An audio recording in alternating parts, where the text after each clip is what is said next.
Assalamu alaikum. Welcome to my YouTube channel Gain Knowledge, and my name is Fawaz Zahid.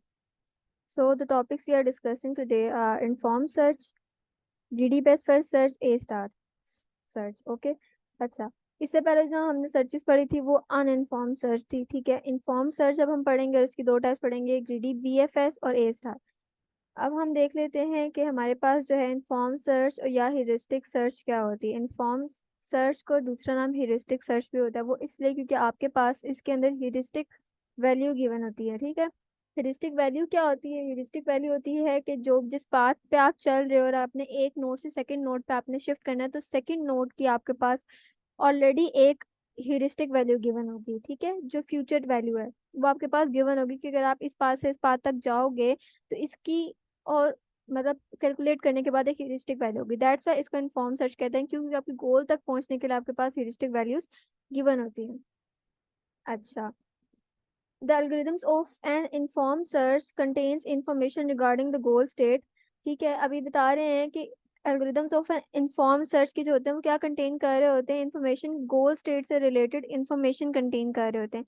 ठीक है, it helps an AI make more efficient and accurate searches. ये क्या करता है? ये जिस कुछ सर्चेस हैं, इन्फॉर्म सर्चेस हैं, ये क्या करती हैं? एआई को मोर एक्यूरेट और एफिशिएंट बनाती हैं। A function obtain this data to estimate the closeness of a state to its goal in the system. तो ये क्या करता है कि आपकी क्लोजनेस, एक्यूरेसी बताएगा क्लोजनेस की आपकी स्टेट से लेके, करंट स्टेट से लेके गोल स्टेट तक। ओके, देन आपके पास आ जाता है ह्यूरिस्टिक कॉस्ट क्या होती है। Admissibility of a heuristic function is given as H of N is less than equals to H asterisk N. ठीक, अब एच ऑफ एन क्या है आपके पास?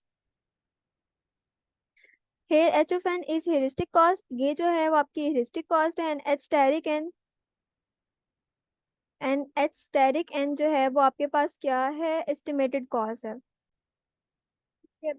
Heuristic cost should be less than और equal to the estimated cost. जो estimated cost आप निकालोगे वो आपकी ह्यूरिस्टिक कॉस्ट जो होती है एस्टिमेटेड कॉस्ट से लेस देन होनी चाहिए, इक्वल होनी चाहिए। ठीक है, ये इससे बड़ी नहीं होनी चाहिए। जो आप एस्टिमेटेड, जैसे फॉर एग्जांपल अगर आप एस्टिमेटेड कॉस्ट अपनी निकाल रहे हो और आपके पास ह्यूरिस्टिक कॉस्ट थी, तो ऐसा कैसे पॉसिबल है कि आपके पास बड़ी वैल्यू और आपके पास तो छोटी वैल्यू आ जाए? ठीक है, तो ऐसे नहीं होता। देन आपके पास क्या है इसमें? Greedy BFS, greedy best first search हमारा पहला एल्गोरिदम है। ठीक है, इस लेक्चर के अंदर हम ग्रीडी को डिस्कस करेंगे और इससे आगे जो हमारे पास है उसमें हम ए स्टार पढ़ेंगे। ठीक है, क्योंकि अगर ए स्टार भी मैं इसी वीडियो में अगर समझा दूंगी तो वो वीडियो बहुत लंबी हो जाएगी। दैट्स वाई मैंने इसकी पार्टीशनिंग कर ली। पार्ट 1 में हम ग्रीडी पढ़ेंगे और पार्ट 2 में हम ए star. Greedy best first search in an AI search algorithm that attempts to find the most promising path from a given starting point to a goal। Greedy BFS में क्या होता है? AI सर्च एल्गोरिदम है ये। ठीक है, जो क्या करता है आपके पास?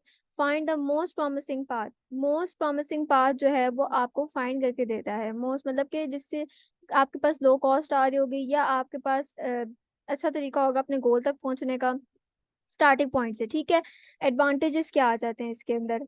अब हम एडवांटेजेस को देख लेते हैं। ठीक है,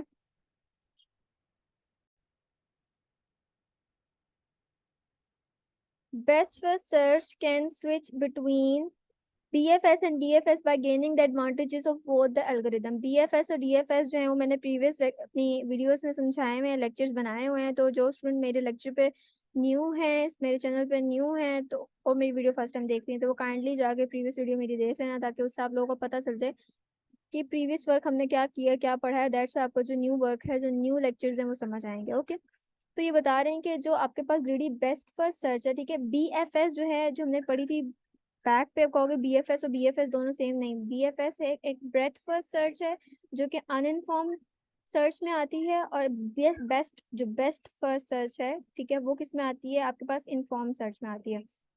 तो बेस्ट की बात करें कि बेस्ट में जो है वो ब्रेथ और डेप्थ दोनों आती है, दोनों का कॉम्बिनेशन मिला के, दोनों के एडवांटेजेस को कंबाइन करके एल्गोरिदम जो है वो आपका बनता है बेस्ट। ठीक, this algorithm is more efficient then BFS and DFS algorithm. ये जाहिर सी बात है, अगर आपकी अनइन्फॉर्म पहले आ जाती हैं जिसको हमने पहले स्टडी किया, अगर हम अब इन्फॉर्म को कर रहे हैं स्टडी, तो इट्स मीन कि वो उससे अपर लेवल की, उससे हाई क्वालिटी की एल्गोरिदम्स है कुछ, जिसकी वजह से देन इसको इनको इंट्रोड्यूस कराया कि इनमें ह्यूरिस्टिक वैल्यूज डालेगी, ताकि हमें मजीद अच्छे तरीके का हमारे पास पाथ आ सके, हमारे आंसर मिल सके। ठीक है, उसके बाद आगे आपके पास डिसएडवांटेजेस।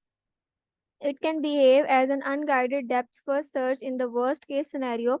ठीक है। अब यहाँ पे बेस्ट बेस्ट केस और एवरेज केस की बात नहीं हो रही, बेस्ट और वर्स्ट मोस्टली होते हैं केसेस, ठीक है। बेस्ट की बात नहीं हो रही, बेस्ट में तो आप निकाल लोगे आराम से, लेकिन अगर आपके पास वर्स्ट किस केस सिनेरियो आ जाए, लेट्स सपोज आपके पास बहुत बड़ा ग्राफ आ जाए, तो उसमें क्या होगा कि आपके पास ये डेप्थ फर्स्ट सर्च को फॉलो करेगा और अनगाइडेड पाथ पे जा सकता है, ठीक है। तो इसका ये एक डिसएडवांटेज है, it can get stuck into the loop of as DFS, DFS की तरह एक लूप पे स्टक हो सकता है, ठीक है। लेट्स सपोज अगर इसने डेप्थ में चला गया और डेप्थ में से इसको गोल ही नहीं मिल रहा, गोल जो नोड है वो उसकी लेट्स सपोज कनेक्टेड नहीं है जिस जहाँ पे हम जा रहे हैं, तो क्या होगा, वो लूप में चला जाएगा।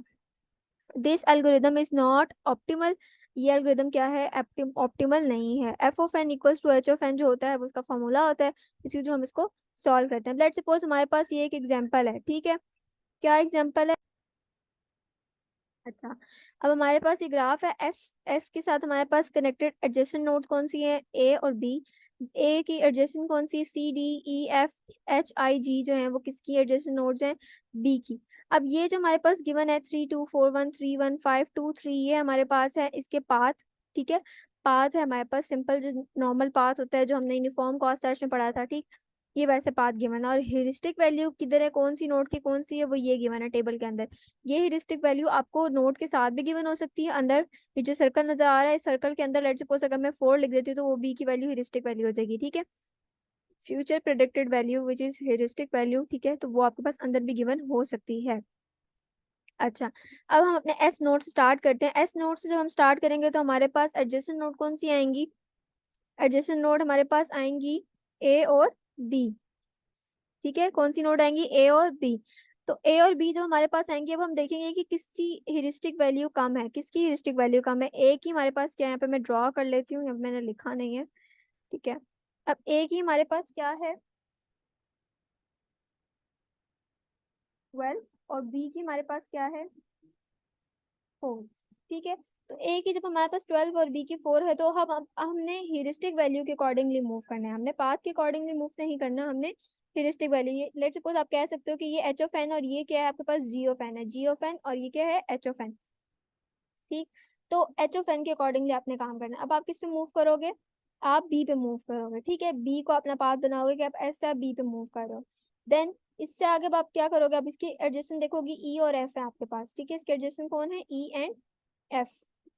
तो ई एंड एफ है आपके पास, तो अब आप क्या करोगे, अब आप देखोगे कि अब आपने किस पे मूव करना है, ई या एफ पे, क्योंकि एडजेसेंट बी की क्या है, ई और एफ है। तो आप इन दोनों में से किसी पे मूव करोगे, अब आप देखोगे ई की ह्यूरिस्टिक वैल्यू क्या है, मैं सबकी राइट नहीं कर रही। ई की ह्यूरिस्टिक वैल्यू क्या है हमारे पास 8, और एफ की हमारे पास ह्यूरिस्टिक वैल्यू क्या है 2, तो दोनों में से छोटी कौन सी, एफ की। तो अब हम क्या करेंगे, किस पे मूव करेंगे, एफ पे मूव करेंगे, ठीक है। ठीक है, जब हमने एफ पे मूव कर लिया, अब हम देखेंगे एफ की हेरिस्टिक सॉरी हेरिस्टिक कह रही हूँ, एडजेसेंट नोड्स कौन सी हैं, आई और जी हैं, ठीक है। तो हमारे पास अब एफ की जो है वो नोड कौन सी हैं, आई और जी। तो अब हम किस पे मूव करेंगे, आई की हेरिस्टिक वैल्यू देख लेते हैं, हमारे पास 9, और जी की हमारे पास क्या है, 0। जो गोल नोड होगी उसकी हेरिस्टिक वैल्यू हमेशा हमारे पास क्या होगी, 0 होगी। वो इसलिए गोल नोड की, क्योंकि गोल नोड की हमने हेरिस्टिक वैल्यू फाइंड करनी है, ठीक है। हमने क्या करनी है, गोल नोड की हेरिस्टिक वैल्यू फाइंड करनी है। अब आप इसको ह्यूरिस्टिक वैल्यूज को भी प्लस करके गोल नोड की वैल्यू फाइंड कर सकते हो, और सिंपल पाथ को भी फाइंड कर सकते हो। पाथ की कॉस्ट आ जाएगी आपके पास 213 विच इज इक्वल टू, मैंने आगे गिवन की हुई होगी, पाथ कॉस्ट आपकी आ जाती है let's suppose 213 which is equal to 6। मतलब आपका जो पाथ का टोटल पाथ कॉस्ट आ रही है, लाइक आपका एस से लेके जी तक जाने का जो किराया आ रहा है, लेट्स सपोज कह लो ये आपकी गोल नोड है, आपकी लोकेशन है, डेस्टिनेशन है जहाँ आपने जाना है, और ये आपकी लोकेशन है जहाँ आप खड़े हो। तो गोल तक पहुंचने के लिए आपके पास जो पैसे आ रहे हैं वो 6 रुपए आ रहे हैं, जो कि बहुत कम है, ठीक है। और ये दौर कोई बहुत पुराना दौर होता होगा। तो और अगर आपको गोल नोट की जो है ह्यूरिस्टिक वैल्यू चाहिए, तो आप इन सबकी ह्यूरिस्टिक वैल्यू को प्लस करोगे। लेट्स सपोज बी की 4 थी और एफ की 2 थी, तो 4 + 2 विच इज इक्वल टू 6। तो 6 जो होगी वो आपकी गोल नोट की ह्यूरिस्टिक वैल्यू होगी, ठीक है। तो ये थी हमारी ग्रीडी बेस्ट फर्स्ट सर्च की एग्जाम्पल, और थोड़ी सी हमने थ्योरी पढ़ी, और हमने पढ़ा कि इनफॉर्म सर्च क्या होता है। तो आज का लेक्चर हमारा यहीं तक था। अगर आपको मेरी वीडियो अच्छी लगी हो तो मेरी वीडियो को लाइक कीजिएगा, kindly subscribe my channel. Thank you so much.